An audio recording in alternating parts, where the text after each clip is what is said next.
juste peut-être arrêter le... Hop.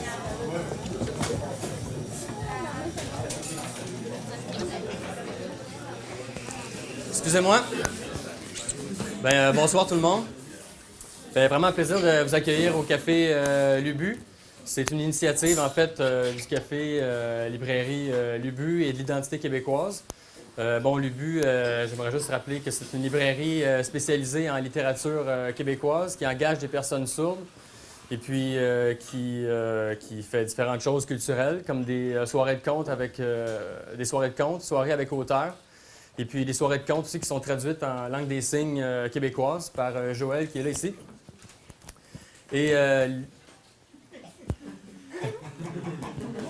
Et l'identité québécoise, en fait, c'est quoi? C'est tout nouveau, tout frais, sorti du four. On est un collectif de 3 personnes. Puis le sujet du Québec, c'est un sujet qui nous intéresse beaucoup.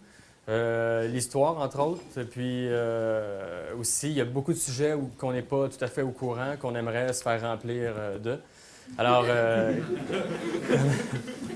comme ce soir, en fait, c'est vraiment le premier événement qu'on fait. C'est la première conférence québécoise avec Pierre Falardeau, qui est une gueule intéressante à entendre. C'est ça, en fait, juste pour parler de l'identité québécoise. En fait, nous autres, notre mission qu'on s'est donnée, c'est vraiment être et agir. Être, ce qui nous intéresse, c'est de définir c'est quoi exactement l'identité québécoise, c'est quoi qui la constitue. Et puis agir, c'est par des actions comme ce soir, des conférences, par des textes aussi qui sont disponibles à l'avance. Si vous ne les avez pas pris, vous pourrez les prendre en sortant. Par des textes engagés qui expriment un peu ce qu'on pense par rapport au Québec. Alors, sans plus tarder, je vous présenterai Pierre Falardeau.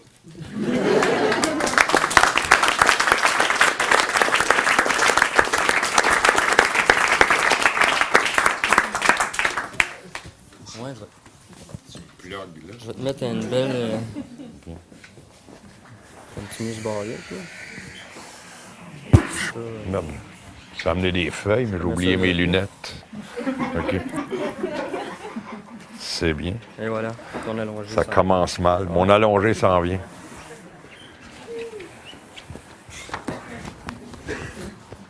Bon. Allô, allô? Ah non, ça... Moi, ça me gêne. Le monde, il pense que je suis une grande gueule, alors que moi, je suis pas du tout ça. Moi, quand j'étais petit, quand j'allais à l'école, je me mettais dans le coin, puis je tâchais de passer inaperçu. Aujourd'hui, je passe pour une grande gueule juste parce qu'à un moment donné, j'étais tanné d'écouter les épais dire des conneries. Ça fait que je me suis levé, puis je dis « Mais monsieur, vous êtes un imbécile. » Alors, depuis ce temps-là, ils pensent que je suis une grande gueule. Alors, Simon Baudry m'a invité à faire une conférence. Moi, ça me gêne un peu toujours, justement, parce que j'ai toujours l'impression de ne pas pouvoir être à la hauteur, de ne pas pouvoir trouver les bons mots, les bonnes phrases pour vous convaincre. Alors, bon, d'habitude, je fais jamais ça. Je parle jamais tout seul parce que ça m'ennuie. Je marche plutôt... question-réponse, mais là, bon, moi, je suis très discipliné. Fait que j'ai écouté ce que Simon m'a dit. Là, il m'a embarqué, il m'a dit, le titre de ta conférence, c'est « Portrait d'un colonisé, c'est-à-dire moi-même ». Alors, il voulait que je fasse un portrait d'un colonisé, mais à partir de moi. Sans doute pour... il faisait référence au livre magistral d'Albert Memmi, Portrait du colonisé. Si vous n'avez pas encore lu ça, je ne sais pas comment vous faites pour vivre. Ah tiens, c'est encore plus gênant. Il y a du monde que je connais.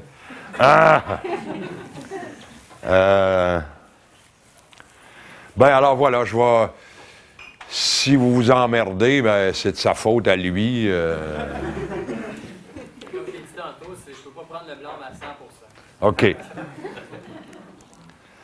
Alors, c'est ça. Son truc, c'était Portrait du colonisé historique et action au quotidien. Fait que j'ai essayé de travailler là-dessus. Mais comme j'ai pas mes lunettes, je peux même pas me relire. Alors, ça ne me donne rien d'avoir travaillé. Bon. Moi, je suis juste un colonisé. Avant de commencer, on vient toujours au monde en quelque part. Puis à un moment donné qu'on ne choisit pas. Moi, j'aurais pu venir au monde au Noir, aux États-Unis ou en Palestine. Je suis né au Québec en 1946. Si j'étais un nègre américain, je me battrais à mort pour les droits du peuple noir. Si j'étais palestinien, je me battrais comme un chien pour la survie du peuple palestinien. Donc, moi, je suis tombé au Québec en 1946, puis je suis arrivé à la conscience au début des années 60, c'est-à-dire j'avais 14 ans, 14, 15, 16 ans, au moment où la lutte de libération nationale reprenait pour une Xème fois dans ce pays. Alors moi, je suis embarqué là-dedans, puis je ne m'en suis jamais remis. Bon, moi, j'ai été... On ne sait jamais qu'on est colonisé. Hein. Quand tu es un petit cul, tu sais pas ça. Tu vis, tu es un petit cul. Moi, je me rappelle, je suis venu au monde dans ce bout de site, Élouine et Sainte-Catherine. Puis après, mes parents sont déménagés à Châteauguay, c'est-à-dire la campagne. Donc, moi, j'étais une espèce de bâtard, de gars de moitié campagne, moitié ruelle. Moi, dans ma vie, ça me prend les ruelles et la campagne. Puis probablement, comme tout jeune colonisé, à Châteauguay, il devait y avoir quelques Anglais, ça fait qu'on se battait avec eux autres, on lui cassait la gueule, on se faisait casser la gueule. C'était pas très intelligent, mais bon, on savait pas pourquoi, mais c'était comme ça. Ça devait venir dans quelque part. À 12 ans, ils m'ont sorti de la campagne à Châteauguay. Ils m'ont envoyé dans un collège, au Collège de Montréal. À l'époque, ça, quand il y en avait un qui était pas trop tata, ils l'envoyaient pour faire des prêtres dans un séminaire. Bon, moi, ils m'ont envoyé là pour m'instruire. Donc, c'est assez dur parce que ça te coupe de tout ton milieu. Puis, arrive l'élection du parti, je pense, la campagne libérale de 62, je pense, sur la nationalisation de l'électricité. Mon père m'amène, je dois avoir 62, j'ai 16 ans.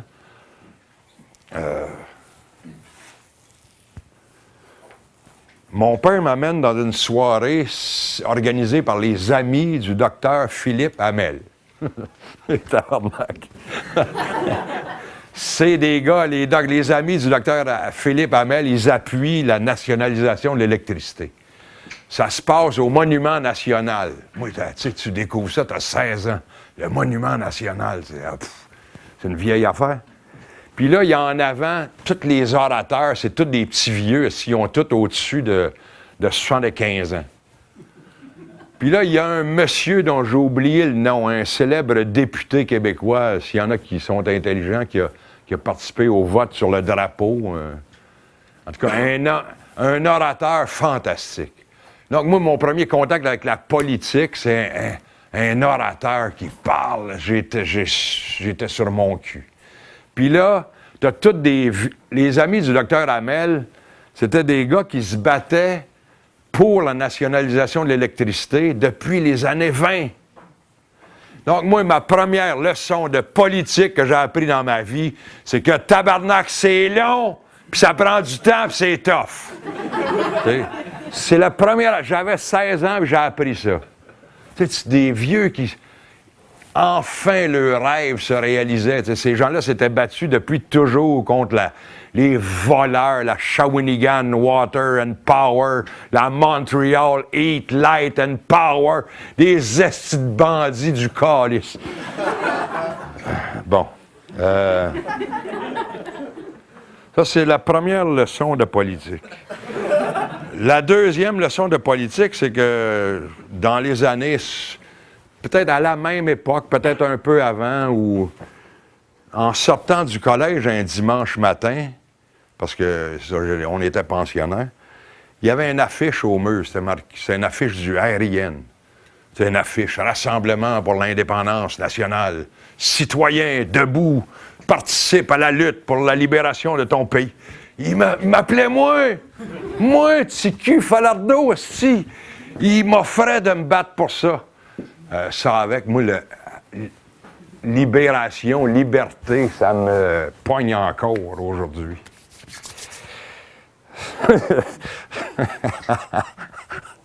En tout cas, fait que je suis devenu membre du RIN. J'avais 15-16 ans. Puis, là, tu sais, bon, la conférence s'appelle Action au quotidien. Alors voilà. Je suis devenu membre du RIN, j'avais 16 ans. Puis je vends. Tu dis, qu'est-ce qu'on fait, là, Carlis? Ils ont dit, gars, il y a des manifestations. Fait que j'ai participé à mes premières manifestations. C'était contre Gordon du Canadien national. Le gars, il avait déclaré que s'il n'y avait pas de Québec, s'il n'y avait pas à l'époque, on parlait de Canadien français, s'il n'y avait pas de Canadien français au Canadien national à la direction, c'est parce que c'était des tatas. Il disait ça depuis toujours, mais là, le monde l'a mal pris cette fois-là. Les étudiants, le RIN, le monde sont descendus dans la rue. Cette manifestation, je l'avais manqué. Mon prof au collège, lui, il était allé, puis il nous racontait ça. Il dit, on a sauté sur des chars. Je disais, oh, wow, c'est le fun, ça. Sauter sur des chars. L'année suivante, il y a eu une autre manifestation. Il y a eu une autre manifestation d'Air Canada, McGregor, qui disait sensiblement la même chose. J'oubliais Gordon, il disait que tout ce que les Québécois avaient fait de bon, c'était les bines puis les lits Saint-Cyr. C'est pas bête. On a au moins fait ça. Les premières actions politiques que j'ai faites, moi, on allait dans des manifs, on essayait de lire, puis j'étais vendeur, je vendais le journal L'Indépendance. J'avais 16 ans, je me mettais au coin de la rue, aux frettes, devant chez l'ancien Dupuis Frères. Tu passais là 3-4 heures, tu en vendais 2, 3. C'est tâtant, hein, mais ça me plaisait. Et puis, au même moment, il y a des gens qui se sont mis à faire des graffitis. Fait que juste au lieu de beurrer comme aujourd'hui avec ton nom, puis faire comme les chiens qui pissent ces coins de rue, nous autres, on essayait de dire quelque chose. Fait qu'on faisait des graffitis politiques. Moi, j'aimais ça au bout. Tu t'exprimes, c'est génial, c'est artistique. J'ai toujours aimé cette forme de politique-là. Les graffitis, t'écris sur les murs. C'est pas à la presse, sur les murs. Bon, donc on faisait ça, on vendait le journal, puis on allait dans les manifs, puis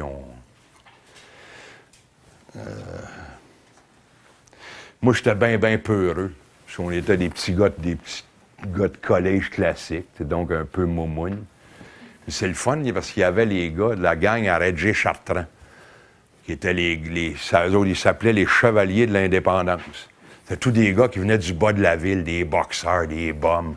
Eux autres, ils prenaient des polices, puis ils les soignaient, puis nous autres, on se sauvait. Mais... Bon, Régé-Chartrand, il est encore vivant aujourd'hui. C'est quelqu'un qu'on a classé à droite. Un peu plus tard, on a dit, oui, c'est un méchant, c'est un con. Moi, c'est quelqu'un que j'aime profondément. Me calisse qu'il soit de droite, du milieu, dans l'arrière, dans l'avant, de la gauche. Je m'en fous complètement.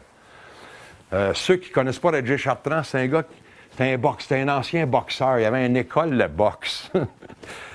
Puis, il y a eu les Golden Gloves. À un moment donné, chaque année, il y a des combats de combats amateurs de boxe. Puis Régé, il a amené tous ses étudiants aux Golden Gloves. Puis tous les gars avaient des robes de chambre avec Québec libre écrit dans le dos. Puis le chien, il a tout gagné dans toutes les catégories. Alors, ça a fait un scandale. Il a perdu sa licence de boxe. La Canadian Boxing Association l'a mis dans la rue. Donc, Reggie, il avait fondé les Chevaliers de l'Indépendance. Pourquoi? Pourquoi les Chevaliers de l'Indépendance? Moi, des fois, ce que j'aime dans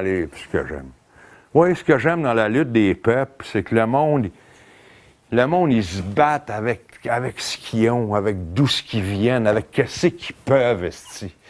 Reggie, lui, la seule organisation qu'il connaissait dans sa vie, c'était les Chevaliers de Colomb.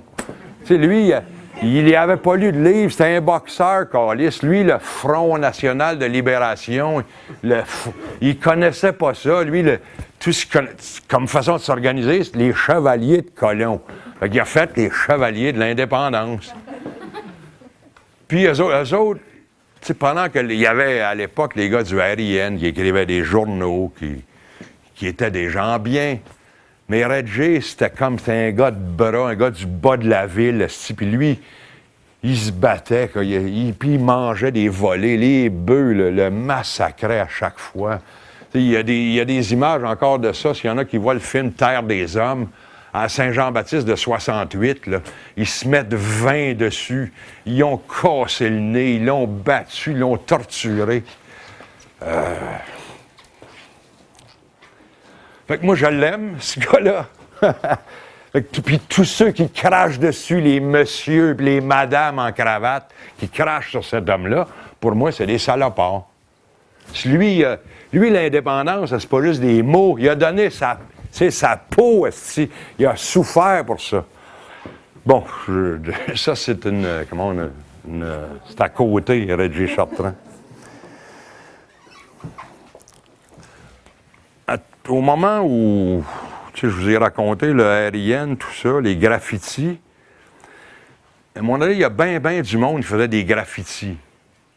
Puis des graffitis, il y a du monde qui ont dit, bon, mais là, l'indépendance, on va arrêter de faire des graffitis, câlisse, ils veulent pas entendre. Puis ils faisaient des manifestations, on se faisait casser la gueule. On dit, bon, on va prendre là, s'ils veulent jouer à d'autres choses. Fait que des graffitis, les gens sont passés, ils ont mis les premières bombes, les bombes du FLQ. Moi, j'étais au collège, les bombes du FLQ, ça doit être 62, 63.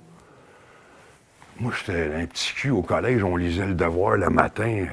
Moi, je trouvais ça fantastique. Il lui mettait des bombes, il lui faisait péter ça dans le cul. Je trouvais ça génial. Non, mais c'est parce qu'en même temps aussi, aujourd'hui, on parle de ça. On peut pas parler de ça, c'est méchant, c'est pas beau, c'est pas fin.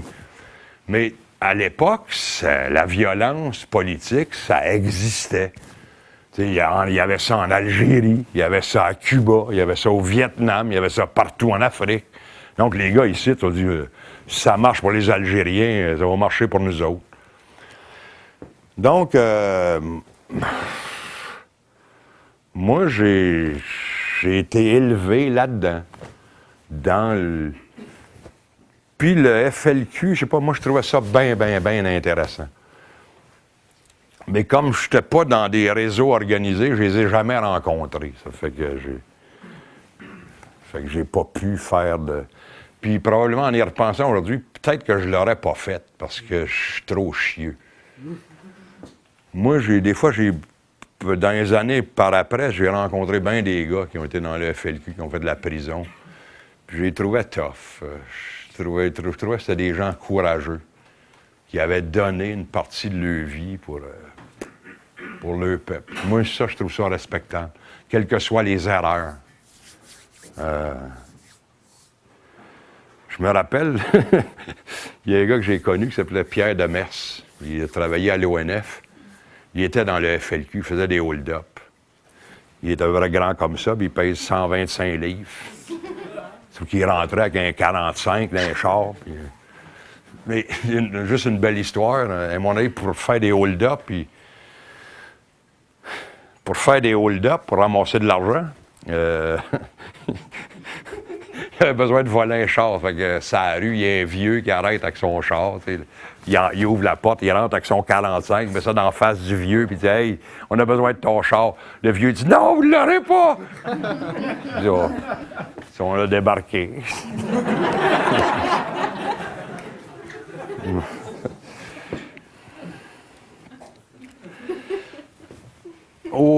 Tout ça, ça bouge en même temps. On a eu le RIN, qui est un mouvement politique pour l'indépendance. Grossit. Mais tu sais, c'est un mouvement qui fait de l'action. Puis, à un moment donné, ça grossit. Il décide de se transformer en parti politique, puis il se présente, je ne sais pas à quelle élection, je ne sais pas si c'est 64 ou 65. Puis, ben moi, je reste à Châteauguay à ce moment-là, ça fait que je sais pas, je dois avoir 18 ans. Fait qu'on participe à l'élection dans Châteauguay. On est 10-12, il doit y avoir un plus vieux, puis on est tous des petits culs. Puis, paf, dans l'ensemble du Québec, le RIN ramasse 8 du vote à la première élection. Pierre Bourgault, qui se présente sur la Côte-Nord, ramasse à peu près, je sais pas, au-dessus de 25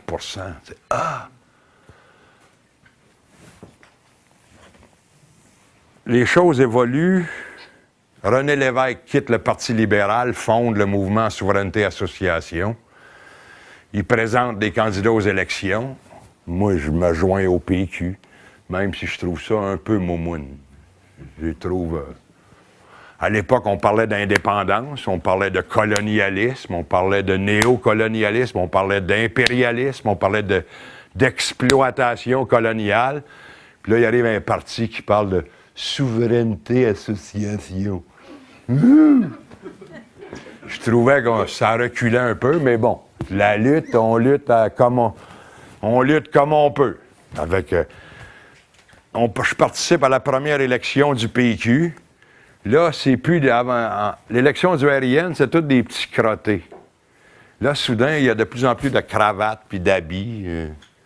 Tous des anciens libéraux qui deviennent comme les boss au PQ.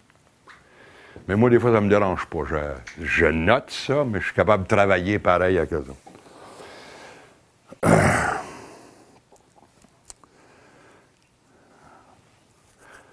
Bon, là, je dois être rendu à peu près à l'âge de 20-25 ans. Je quitte le collège, puis je sais pas quoi faire dans la vie. Moi, je me cherche un job, je me dis, qu'est-ce que c'est faire dans l'existence? Puis là, moi, dans un collège classique, on avait des habits et des cravates tous les jours. On était en habits, cravates. Moi, je me dis, moi, il faut que je me trouve un job où il n'y a pas d'habits puis pas de cravate. C'était mon principal souci. C'était ça. C'était pas le salaire. Y a-tu des jobs, pas de cravate? Fait qu'à un moment donné, j'avais lu un livre d'anthropologie. C'est des gars qui étaient allés faire l'expédition Orénoque Amazon, des gars en canot dans l'Amazon, ils allaient voir les Indiens. Je dis, Christ, je fais ça, moi. Il n'y a pas besoin de cravate dans l'Amazon. Ça fait que je me suis inscrit en anthropologie, puis là, je me suis fait chier un peu parce que tout se faisait à la bibliothèque et non pas dans l'Amazon en canot. Puis je regardais les livres qu'il y avait à la bibliothèque, puis je me disais, Christ, j'arriverai jamais à tous les lire. Puis je me disais, si je n'écris un, ils vont le mettre en bas, dans la pile. En tout cas, j'ai survécu à toutes ces années-là d'université en ne sachant pas quoi faire, mais en continuant à militer à gauche et à droite.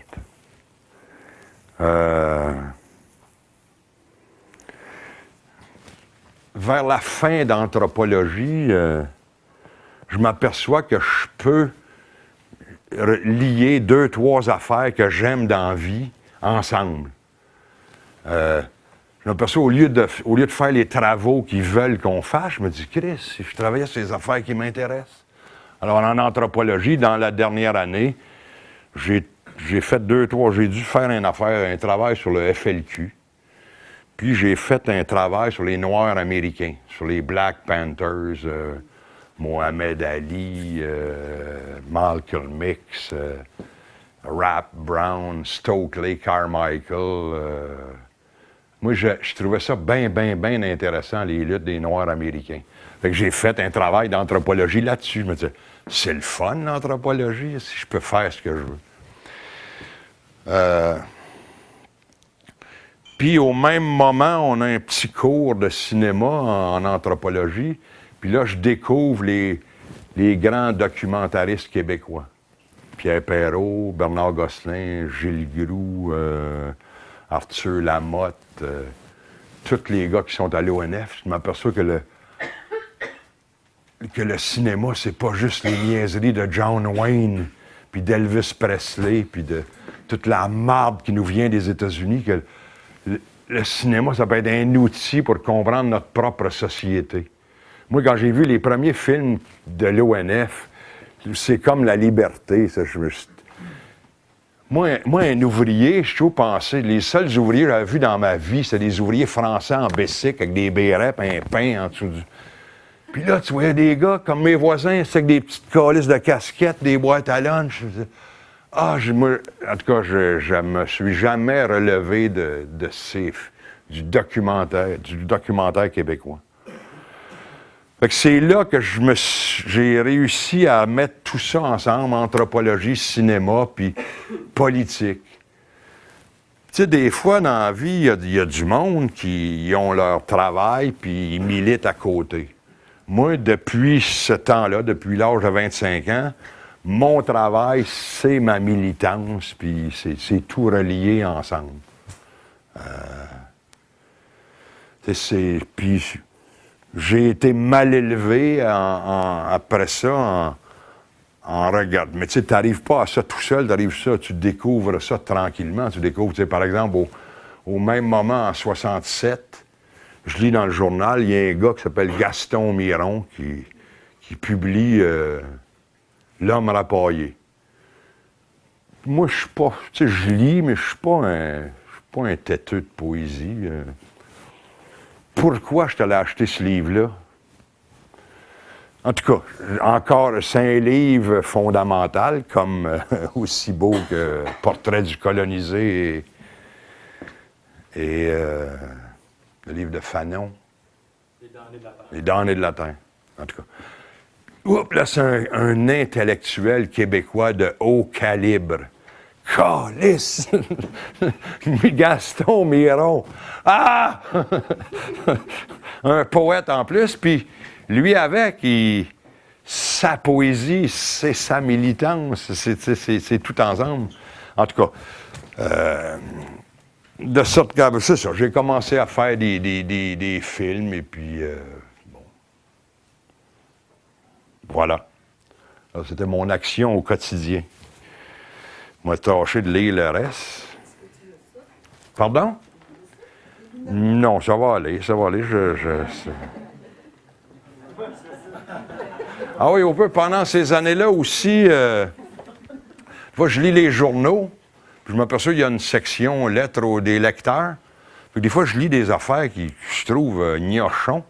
Fait j'écris, tu sais. J'écris une petite lettre pour protester, puis ça passe jamais. Fait que là, tu dis, bon, je dois écrire comme un cul, tu sais.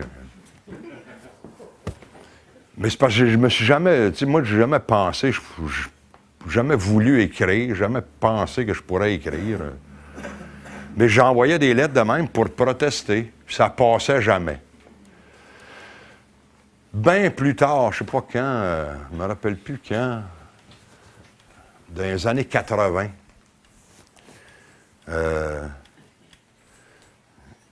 il y a des gars qui font une annonce dans le journal avec Elvis Gratton. Ils vendaient des plus grosses TV, ça fait qu'ils se servent de Gratton, le gros épais, pour vendre des grosses TV. Mais ils ne nous demandent rien à nous, ils utilisent l'image. Fait que là, Poulain, c'est bien choqué, il met des avocats là-dessus. Moi, je me dis, hey, oh, les avocats à 300$ de l'heure. Moi, il m'a leur parlé. Ça fait que j'ai écrit une lettre. Puis il m'avait toujours dit, à un moment donné, j'avais rencontré des gars au Devoir. Je me disais, mais pourquoi vous ne passez pas mes lettres? Puis le gars, il m'avait dit, mais monsieur, mon cher monsieur, vous écrivez, il n'y a plus personne qui écrit comme ça. Aujourd'hui, vous écrivez comme au 18e siècle. Ah. Il dit, vous écrivez des pamphlets. Moi, je ne savais même pas c'était quoi un pamphlet. Là, je suis allé voir, puis je me suis mis à lire des pamphlétaires. Oh, mais... Fait que j'étais comme M. Jourdain qui faisait de la poésie. Je faisais du pamphlet sans ça. Alors, cette fois-là, je je paye une traite aux gars. Puis le devoir, ils sont bien obligés de passer ma lettre cette fois-là, parce qu'ils ont passé l'annonce de Québec-Son. Donc, ils sont obligés de passer ma lettre. Fait que là, 2-3 jours après, je reçois un téléphone d'Alain Stanquet, qui me dit « Ah, M. Falardeau, j'ai lu votre article. C'est bien torché. En avez-vous d'autres? » Puis il dit, je n'ai une grosse boîte en dessous de mon lit. Ça fait que là, je suis arrivé chez Stanquet avec la boîte de toutes les lettres refusées, tu sais. Ah, si que c'était génial. T'sais. 25 ans après, tu peux dire au gars, est-ce que crosseur?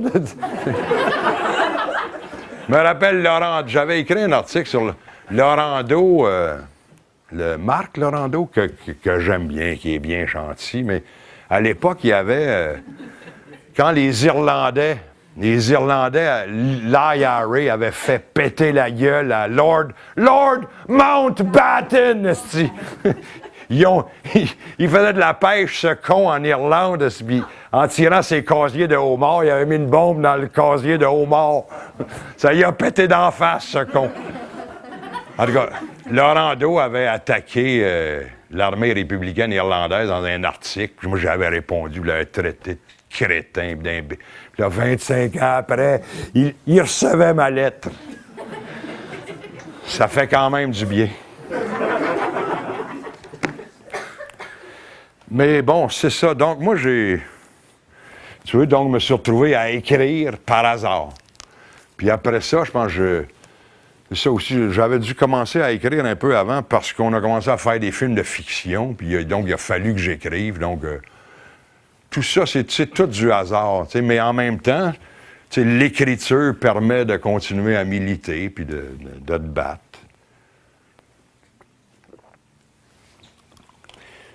Puis là-dedans, dans la militance, souvent, il y a du monde qui me demande qu'est-ce qu'il faut faire, qu'est-ce qu'on fait. Moi, je le sais, si je le savais, je le ferais, mais je ne sais pas quoi faire. Mais je pense qu'il faut lutter chaque jour suivant nos petits moyens. Moi, je pense chaque fois qu'on fait exister la culture québécoise un peu plus, quel que soit le domaine où on est, on fait venir au monde le Québec. T'sais. Pour moi, militer, c'est faire des vêtements. C'est... tu sais, lui, ce petit Chris-là... non. Tu sais, Simon Baudry, je trouve ça le fun. Lui, il fait de la pub. Puis je l'ai connu parce qu'il a écrit un article dans Le Devoir où il disait les idées qu'on a, nous autres, c'est fantastique. La pub québécoise, on va en faire à la grandeur de la planète. Ah, voilà quelqu'un qui pense. Pas les trous de cul, les minables. Think big, esti. Mais... L'agence que tu blastais tantôt... Oui, c'était son agence à lui. L'agence Boss. Alors, j'avais écrit au gars, si je te pointe, je vais te avoir des bosses d'en face, mon esti. Et puis, sa blonde, elle a un café. C'est au bout de la milite avec un café. On est tous là ce soir. C'est sympathique. Moi, je suis chum avec Louis Grenier, le boss de Canuck. C'est un de mes chums. J'ai le plus grand respect pour ce gars-là. Lui, il fait du linge pour qu'on gèle pas. C'est plutôt sympathique. Plutôt que de se promener avec du linge fait à Paris, des petits souliers, puis ou des casquettes de baseball américaines que tu te gèles les oreilles, c'est... En tout cas. Pourquoi je dis ça?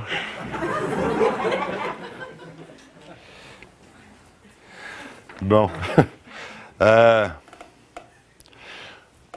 Donc, c'est à peu près ça. Moi, mon quotidien... Ah oui, quand on parle des petites choses... Des fois, c'est ça, moi, souvent, avec mes chums, on se dit toujours, où c'est qu'on va militer? Qu'est-ce qu'on fait? Des fois, on allait au PQ, tu sais, OK, campagne de financement du PQ. Là, tu fais du porte-à-porte pour ramasser des 5 piastres, puis des 10 piastres. Ah, fait qu'aujourd'hui, quand il y a un gars qui débarque chez nous, venir chercher 10 piastres du PQ, lui, je l'embrasse. Lui, ça, je trouve, c'est des militants tough! Ça, faut être fait fort pour faire ça. Fait que d'autres fois, c'est ça, on collait des enveloppes, mais d'autres moments donnés, on se disait toujours, comment on peut militer avec notre propre, tu sais, à partir de ce qu'on est? Fait à un moment donné, on s'était fait un espèce de comité d'artistes où on s'était dit, on va faire des affiches, on va les coller. C'est pas pour vendre, tu sais, pas de vendre de parti, pour vendre des idées sur l'indépendance, sur la révolution, sur... Tu sais, donc tu dis, on milite, tu sais, puis en même temps, on a du fun. Mais bon, finalement, on n'a jamais fait la moindre affiche. Mais c'est pas grave, l'idée était bonne, je pense que c'est encore à reprendre. Une autre année, moi, je regardais aller Radio-Canada, je trouve, puis je les regarde encore aller. Je trouve ça tellement, tu sais, l'usine de propagande, tu sais. Tu sais, juste là, présentement, quand les journalistes de Radio-Canada qui vont en Afghanistan, tabarnak, on dirait c'est des relationnistes de presse de l'armée canadienne, tu sais. Ils te beurrent ça. Ah! C'est pas du journalisme, ça. Il n'y a pas jamais la moindre critique. Sont-ils fins? Vous allez libérer les femmes afghanes. Tu penses que ça les dérange, les femmes afghanes? Hey, racontez pas de peur à moi, Calice. Les femmes afghanes. Bon, dans ces années-là, à un moment donné, on ne savait pas quoi faire, donc on s'est dit, nous autres, on va organiser une manifestation devant Radio-Canada chaque mercredi soir pour protester contre cette saloperie-là. Fait que j'appelle un de mes chums, je dis « Ah, on fait une manif. » On a réuni 3-4 chums. Puis on s'est dit, bon, là, on manifeste tous les jours, tous les mercredis, jusqu'à ce qu'on gagne. Non, c'était pas tout à fait ça, pas trop nounou, je crois pas ça. Mais on s'est dit, on commence, donc on va être 8, puis la semaine prochaine, on va être 10, puis 12, 15, 20, 200. Alors, on a comme première semaine, 22 au sac. Puis après ça, Là, rendu au mois de fin février, il fait moins 35. Là, il reste juste moi et mon ami boulanger. On marche devant Radio-Canada avec notre pancarte. On a l'air des estis de pingouins. On est deux. Là, mon chum boulanger, lui, à l'époque, il était pauvre comme la gale. J'étais obligé d'y passer mes combines pour pas qu'il gèle. Mais on se disait, René, Chris, si on veut faire la révolution, on va pas capable de toffer à moins 35, on est aussi bien d'abandonner tout de suite. Mais, niaiseux. Mais en même temps, le fait qu'on allait se promener là devant Radio-Canada, on jasait de politique, d'art, de poésie, de peinture, de cinéma. Donc, c'était peut-être niaiseux, mais c'était moins niaiseux que ceux qui restent assis chez eux à regarder Virginie ou Love Story. En tout cas, moi, j'ai toujours cru que l'indépendance, les luttes de libération, c'est toujours des petites choses. Les Vietnamiens, ils ont fourré l'armée américaine avec des cuillères à soupe. Bon, je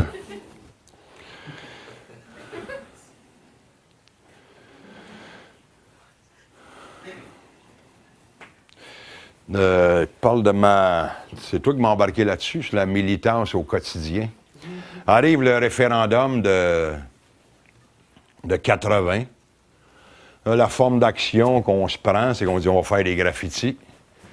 Ça fait qu'on s'était dit, on était une gang, 10-12, ça fait qu'on s'était dit, on prend les métros, puis tous les grands axes routiers où ça se croise, tu sais, Décarie, l'entrée des ponts. Tu dis à Montréal, il y a 6 ponts.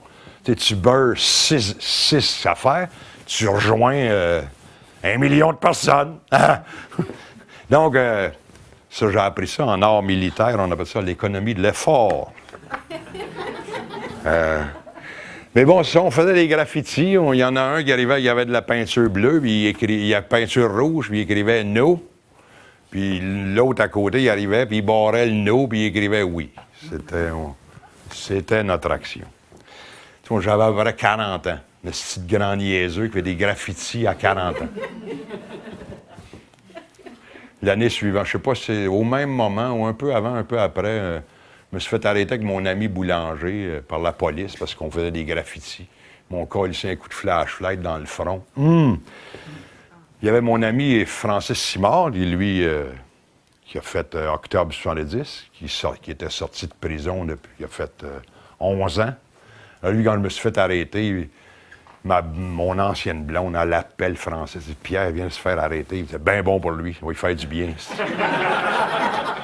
C'est de grand tata. Puis là, il m'engueule. Il dit, fais pas ça, Falardeau, tu es capable d'écrire des livres, de faire des films. Fais ça!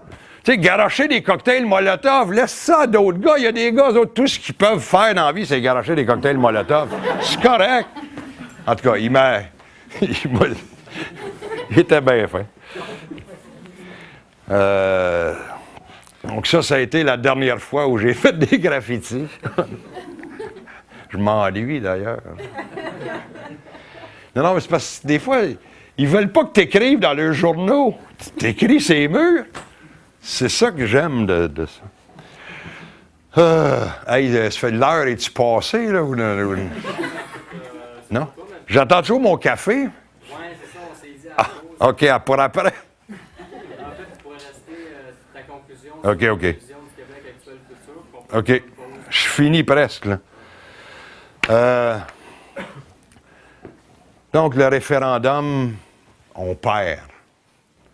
Hostie que j'étais déprimé cette nuit-là.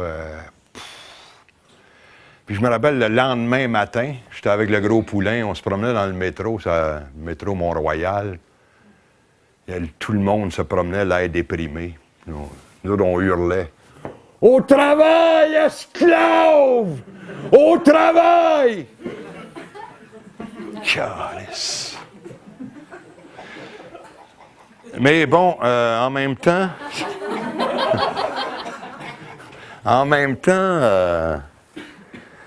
après ça, tu regardes les résultats, tu sais, puis tu dis, OK, on a perdu 60-40. Puis là, tu regardes ce qu'eux appellent les francophones.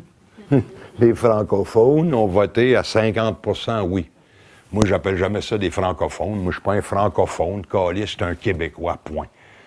Et quand tu demandes à quelqu'un, tu dis, toi, t'es quoi? Le gars, il dit, je suis haïtien. Il dit pas, je suis créolophone, esti. Tu demandes à un Esquimau, t'es quoi, t'as caliste? Il dit, j'étais un Esquimau. Il dit pas, je suis inuitophone. C'est... Où c'est que vous avez pris ça, caliste? Francophone! Arrêtez de vous définir comme des tartes, comme...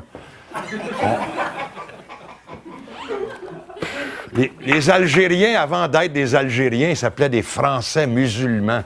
Donc, il y en a des bien aussi fuckés que nous autres. Nous, on s'appelle des francophones. En tout cas, 50%. Donc, tu lis les sondages, 50% des Québécois ont voté oui. Tabarnak, c'est pas déprimant. C'est au bout. Puis là, mais les journaux, eux autres, tout ça, eux autres, ils te martèlent ça, tu sais. On vous a battu, vous avez perdu 60-40, 60-40. Puis là, pendant 10 ans au Québec, de 80 à 90, ça a été la marde. Moi, je me rappelle, quelques mois après le référendum, j'avais été invité au Conseil des arts à Ottawa sur un jury pour donner des bourses. Il n'y avait aucun projet qui venait du Québec. Il était tout surpris. On dit, comment ça se fait? Il dit, ma gang de calices. C'est peut-être que vous êtes contents parce qu'on a perdu, mais ça nous a enlevé la force et l'énergie. C'est le meilleur de nous-mêmes. C'est pour ça qu'il n'y a pas de projet. Gang de crise de cave. Bon. Moi, dans toutes ces années...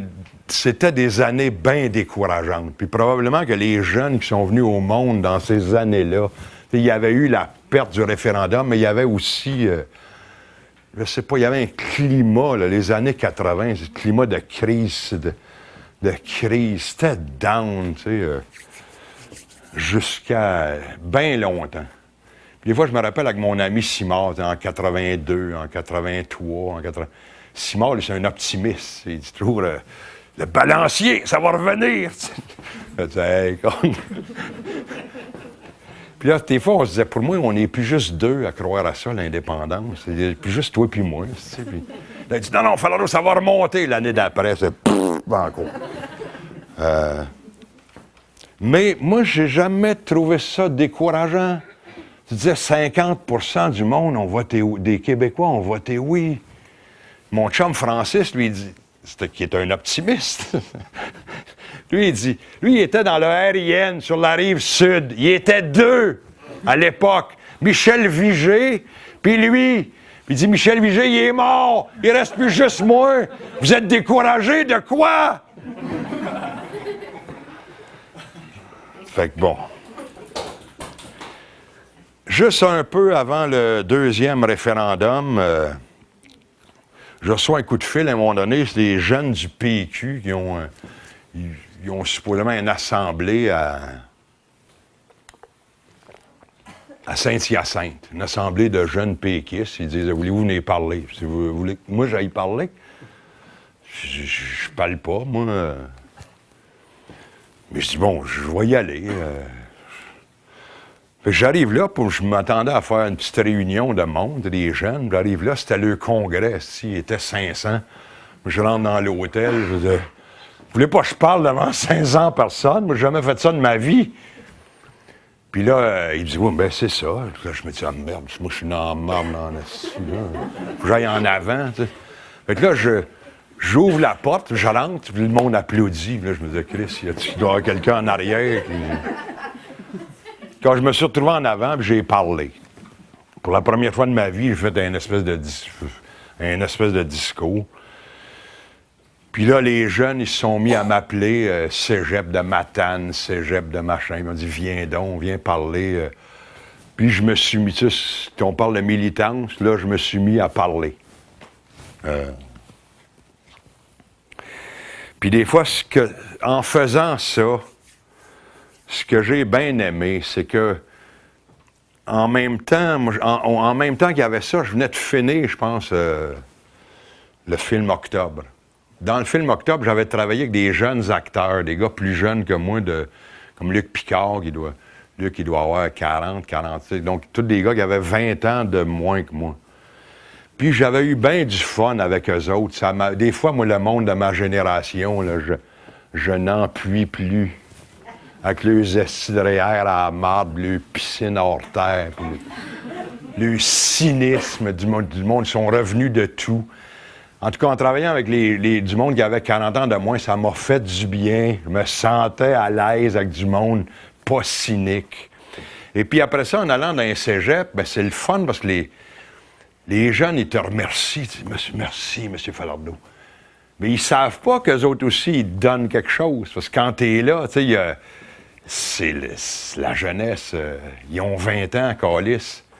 Puis, tu sais, tout le monde qui dit « Ouais, les jeunes sont cons, ça s'intéresse à rien. » Je dis « Mais ça, ils n'ont pas l'air. Ils ont l'air à peu près de ce qu'on avait l'air à 20 ans. Il y en a des allumés, il y en a qui dorment au gaz, il y en a des tatas. De sorte que moi, toutes ces années-là, ça m'a empêché de me décourager, puis d'être triste, et puis d'être cynique, et puis je pense que c'est l'affaire que je déteste le plus, le cynisme du monde de ma génération. En tout cas, moi, toutes ces années-là, en tout cas, je me suis mis à parler, puis ça m'a rendu service à moi. Puis, moi, j'aime profondément ce pays, puis ça m'a permis de me promener à gauche puis à droite, puis de voir des affaires. Puis, tu sais, bon, au début de février, ils m'ont invité, ils m'ont fait une conférence à Lébel sur Quévillon, à Chibougamau. Je suis jamais allé là de ma vie, ça va être au bout. Les mineurs, le bois, là. Ah! Val-d'Or. C'était au bout de pareil. Fait que c'est ma façon de... Ça a été ma lutte au quotidien. Puis encore aujourd'hui, moi, tous les jours, je pense à l'indépendance, puis je fais un petit bout, puis... tu vois, je pourrais pas vous le lire, mais... Hier, j'ai préparé, il fallait que j'aille dans un show, je lisais un poème de Neruda, ça fait que j'ai ressorti le chant général, Canto général de Pablo Neruda, un grand poète chilien. Des fois, avec mes chums chiliens, je lui dis toujours, c'est quasiment aussi bon que Gaston Miron.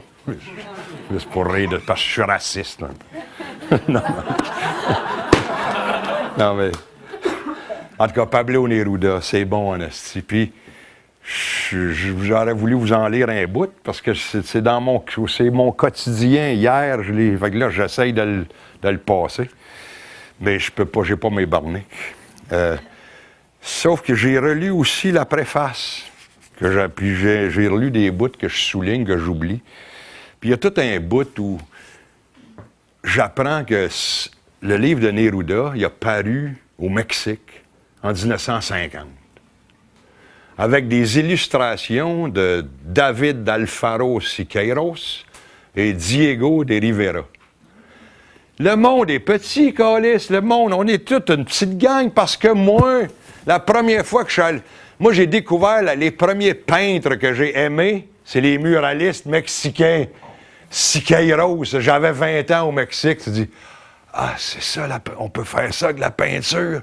Alors, les mêmes gars, ils avaient travaillé, tu sais, moi, j'ai lu L'art et la révolution de Siqueiros, je pense que je l'ai lu en espagnol, je parle pas espagnol. Je voulais tellement comprendre que je l'ai compris. En tout cas, Neruda, dans l'introduction, Neruda, il parle de la poésie. Il dit, bon, il a commencé à écrire, il voulait écrire sur le Chili, puis il s'est dit, ouais, mais c'est pas poétique. Puis là, il s'est aperçu que tout était poétique.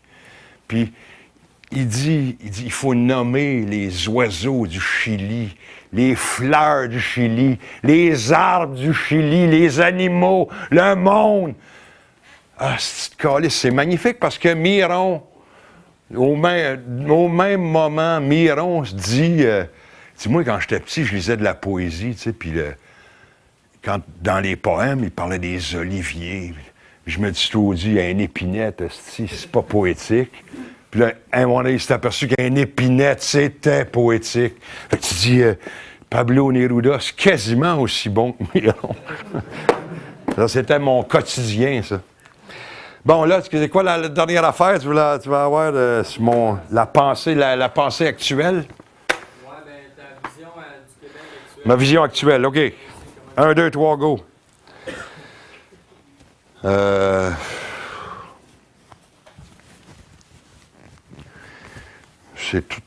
Ça va être un peu tout ensemble. Je vais être un peu critique envers du monde, c'est-à-dire envers nous-mêmes. Ça ne veut pas dire que je les haïs. Récemment, comment il s'appelle? Como, ancien prof d'histoire à l'Université de Montréal, que j'aime beaucoup. Il a dû feuilleter un livre publié par les jeunes des éditions du Québécois qui parlait de néocolonialisme en parlant du Canada. Puis lui, il a aimé ça. Mais à l'Université de Montréal, c'est des termes qui ne s'employaient plus. C'est depuis 20 ans. Tu sais, eux autres, ces estis de tata-là, ils sont dans le modernisme. Le post-modernisme. Y a-t-il quelque chose de plus ancien que la modernité, câlisse? Depuis le début des siècles, que les anciens puis les modernes s'astinent. Le modernisme, c'est vieux comme le monde. Puis ça explique rien, câlisse. Alors que néocolonialisme, ça explique quelque chose. Alors, t'as un prof d'université qui, au moment où il prend sa retraite, qui redécouvre le mot colonialisme. Si on perdu du temps en Christ, son tata vrai. Il a lâché l'université. Oui, c'est le micro qui est après, correct. Alors, mais...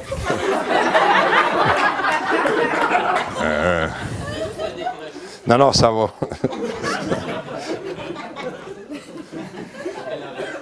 Mais ça, moi...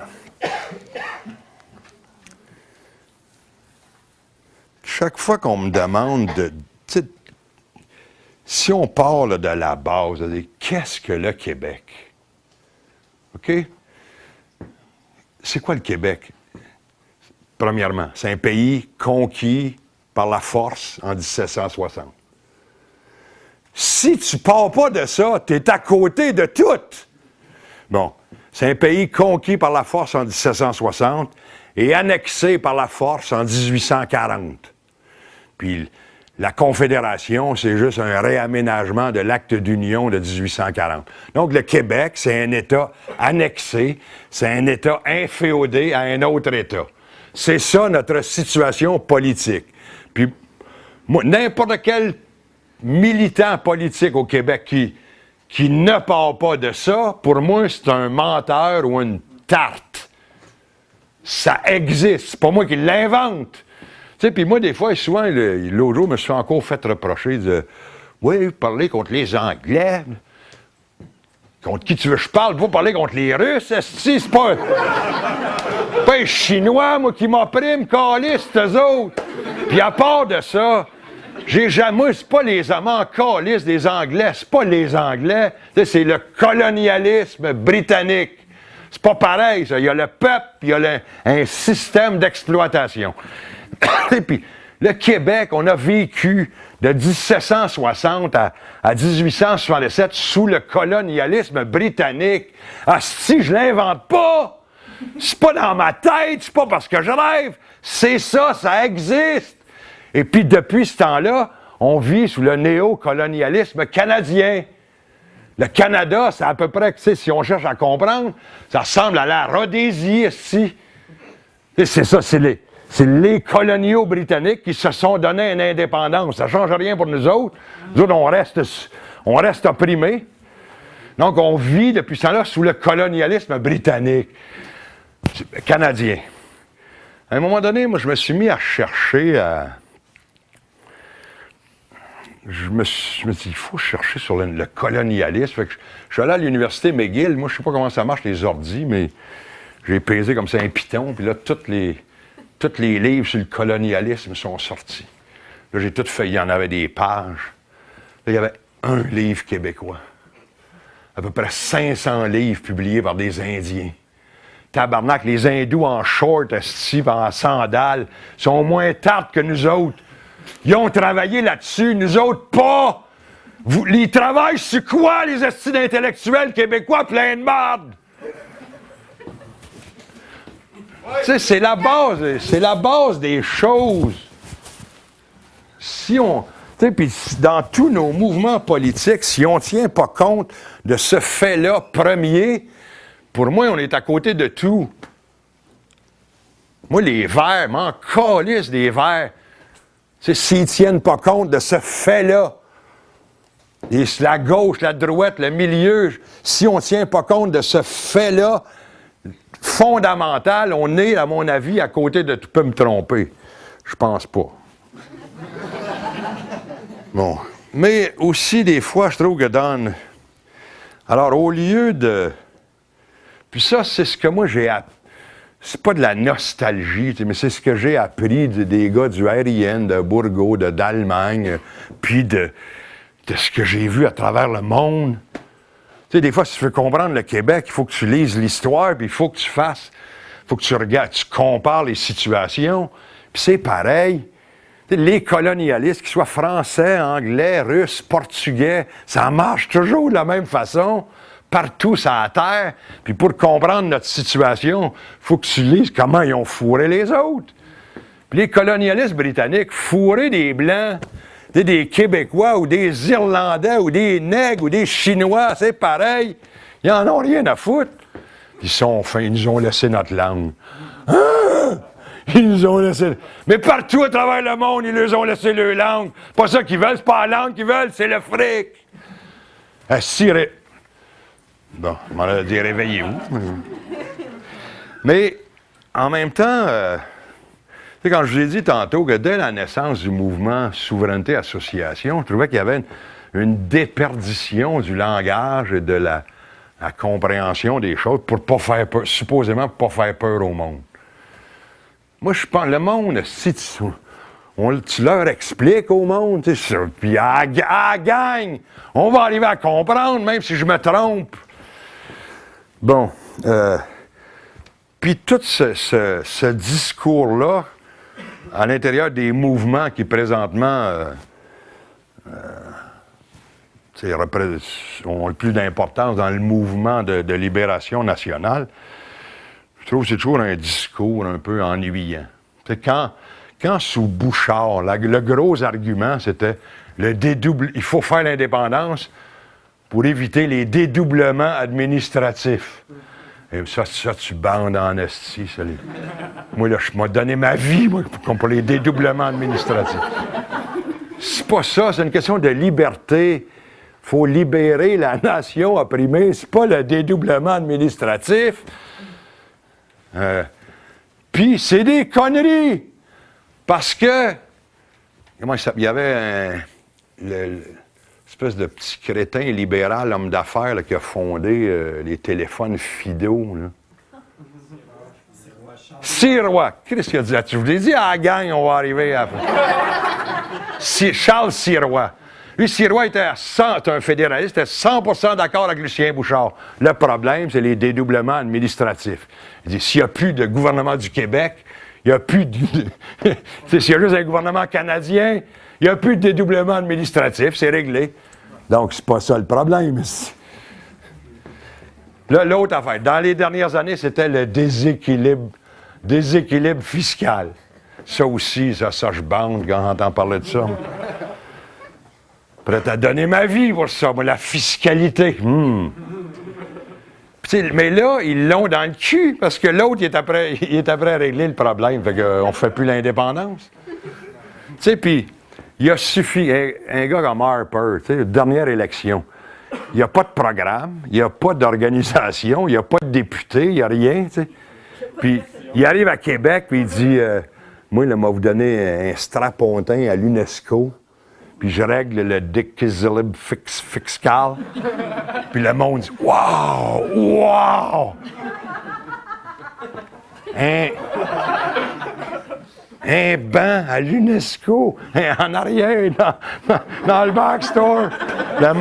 C'est André Pratt de la presse, oui, la main tendue. Ça. Tu sais, le déséquilibre fiscal, c'est pas ça. On n'appelle pas ça de même. On appelle ça du vol. Le déséquilibre fiscal, la seule façon de le régler, c'est de faire l'indépendance. Tu leur donnes plus de taxes. T'attends pas qu'ils t'en renvoient. C'est pas... ça prend pas la tête à Papineau pour comprendre ça. C'est pas compliqué. Puis des fois, le système canadien, je trouve que c'est un système colonialiste. C'est bien organisé. Dans les prisons, là, qui fait marcher la prison? C'est les détenus. Dans le système canadien, c'est pareil. T'sais, nous autres, ils viennent nous voler l'argent dans nos poches par le biais de l'impôt. Puis là, avec notre argent, ils font les commandites. Puis là, ils disent, déséquilibre fiscal, on vous en donne un peu. On va en garder plus. On va discuter. Tu sais, c'est avec ton argent. Ils t'enculent avec ton propre argent. C'est toutes les affaires. Téléfilm Canada, Patrimoine Canada, Radio-Canada, les conseils des arts, tout ça, tu sais, qui subventionnent les artistes, la recherche dans les universités. Avec ton argent, ils te tiennent par la poche. Ils disent, vous voulez chercher sur quoi, vous? Vous êtes en histoire? Non, pas très intéressant. L'histoire du colonialisme, non, c'est pas très intéressant. L'histoire des femmes, l'arrivée des femmes allemandes entre 1920, ça c'est bon. Ça, il y a des subventions pour ça. Là, les universités sont remplies de chair du Canada. Ils ont tous du fric. Écoute, il y en a un. C'est décourageant. Puis tout ça, tu sais, moi, je le sais. Moi, je fais des vues avec leur argent.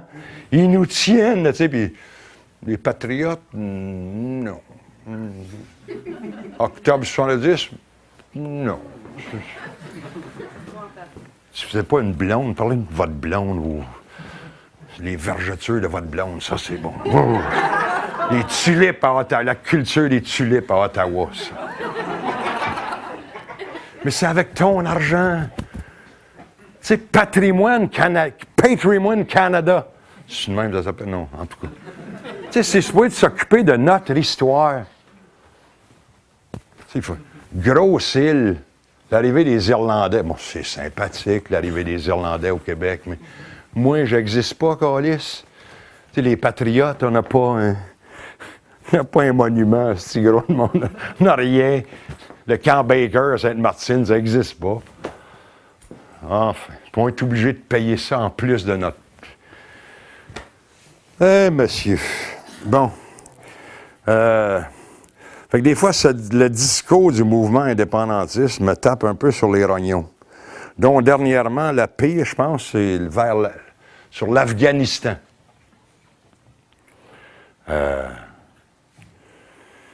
Moi, bon, il me semble que le seul point de vue qu'on peut tenir sur l'Afghanistan, c'est en tant que peuple. Si un jour on a notre propre politique étrangère, on va falloir qu'on réfléchisse à ça. Alors je me dis, la seule question à poser à Ottawa, c'est quel est l'intérêt du peuple québécois dans vos guerres? Mais c'est pas ça la question qu'il pose. Des fois, tu vois du CEP qui parle de nos soldats canadiens. C'est pas mes soldats canadiens, moi! J'ai rien à foutre des salopards de l'Ouest. Les gars du Princess Patricia, des ordures. J'ai rien à crisser, moi, c'est pas mes soldats! Tu sais, ce qui me fait chier, c'est que là, t'as les gars du Royal 22e Régiment qui s'en vont en Afghanistan. Ça, c'est mes soldats. C'est mes frères, qu'on soit d'accord ou pas. Mais, encore une fois, dans toute notre histoire, nous autres, on joue le rôle des tirailleurs sénégalais dans l'armée française, des Gurkhas dans l'armée britannique. Nous autres, on va ailleurs pour défendre la liberté des autres. T'sais, ils ont essayé de nous envoyer à la guerre contre les bourgs, contre les bourgs, en tout cas, au début du siècle.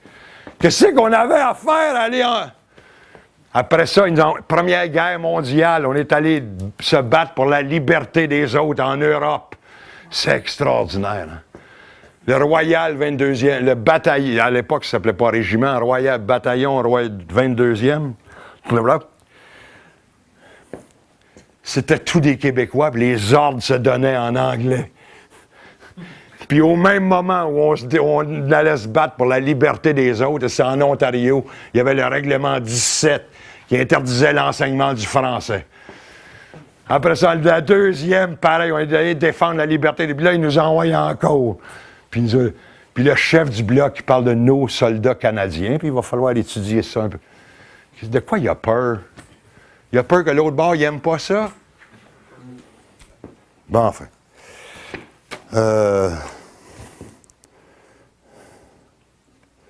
C'est là où j'en suis, dans mon quotidien. Puis ta vision à toi du Québec, mais futur? Les quoi? Tu vois le Québec futur, ça s'en va où? Ah, je sais pas. Moi, j'ai toujours... je sais pas où ça s'en va. Ça va s'en aller où le monde va décider que ça s'en va.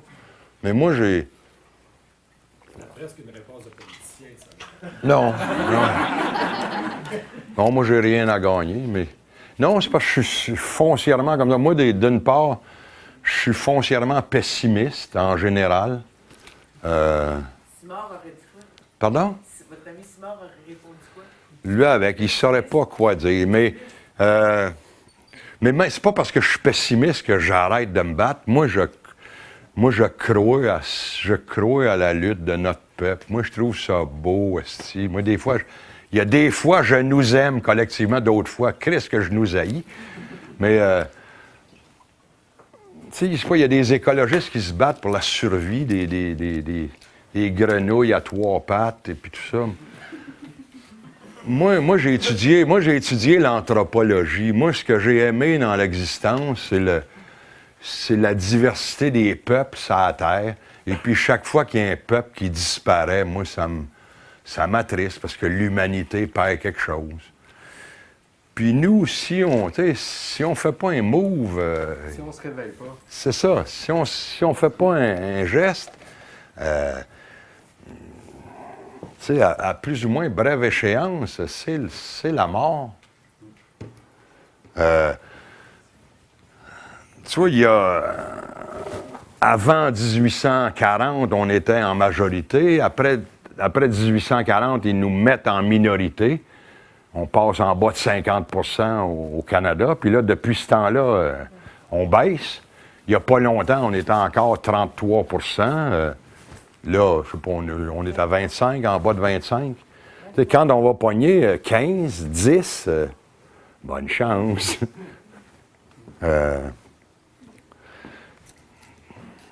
Donc, je sais pas, c'est ça, mais moi, je me rappelle, j'étais jeune, j'entendais Bourgault parler de l'indépendance est inéluctable, comme le lever du soleil. Moi, je voyais pas ça de même. Je trouve pas ça inéluctable, parce qu'il y a du monde qui décide de s'allonger. Ils sont fatigués. Mais c'est ça, en même temps, si on s'allonge, ça va être long. On va payer cher. Puis moi, les peuples qui meurent, c'est, je sais pas quoi, moi, j'ai travaillé un peu dans des communautés esquimaux,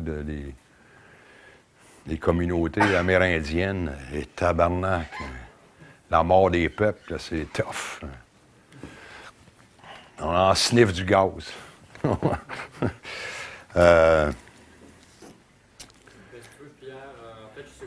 Peut-être qu'on continue sur des questions libres. Ceux qui ont des questions peuvent poser des questions. Puis, OK, on peut faire un vote à main levée. Ceux qui veulent une pause, on continue après. À go, mettons. On continue. On fait une petite pause, on va continuer après. Ah oui. Hésitation.